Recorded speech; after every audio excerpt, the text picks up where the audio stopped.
Babo Kabalin. Kumusta kayo po? My name is Louie and welcome to Where in Pampanga, where we help businesses promote their products and services to our Where in Pampanga community. For today's vlog, we would like to thank the Tapas for sending us these goodies and some condiments for us to try. If you check their fan page, they are serving ready-to-cook meals such as beef tapa.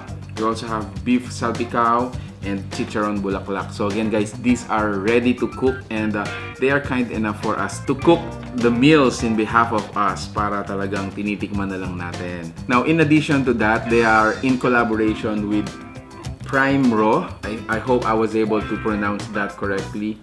They are also selling USDA Angus. They also have Wagyu meat. A lot more guys. So you might want to check out their fan page if you are looking for some, high quality premium meat. Anyway, so again, iba pang mga condiments na pinadala nila. So meron tayo ditong sukang sinamak.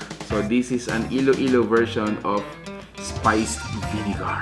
So you can appreciate yung mga spices, herbs, ingredients na they have included here.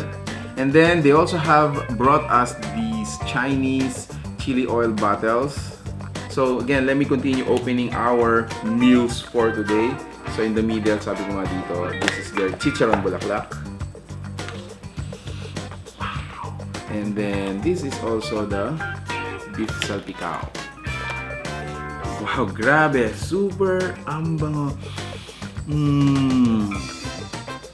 Ooh, look at that. Wow.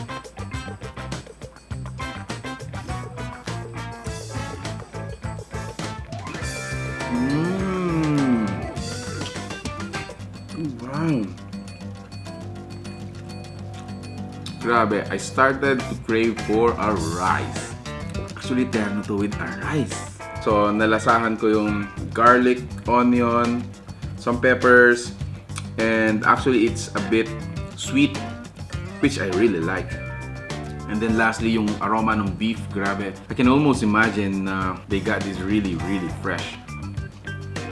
Ooh, wow. Ooh, wow.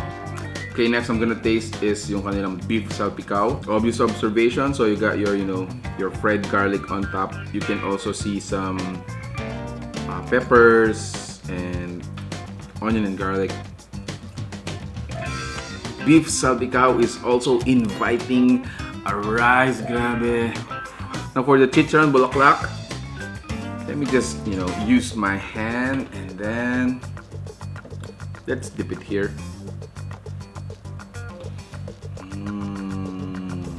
So that's a good bath of suka, sinamak suka.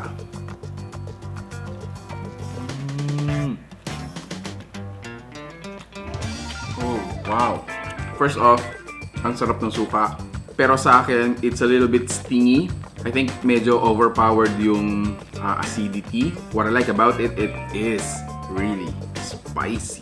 It is spicy. This chicharon bulaklak, it doesn't have any unpleasant aftertaste odor. It's also crispy. It depends on your cooking. You want it well done. Since these food are ready to cook, so actually it depends on your cooking satisfaction. But good thing about this is you don't need to add anything, they are ready to cook. Alright, so there you have it guys. Thank you so much for watching our vlog. If you like this video, if you like the food that you saw in this video, make sure to give it a thumbs up or share it with your friends. I hope to see you on the next video. I'll see you there.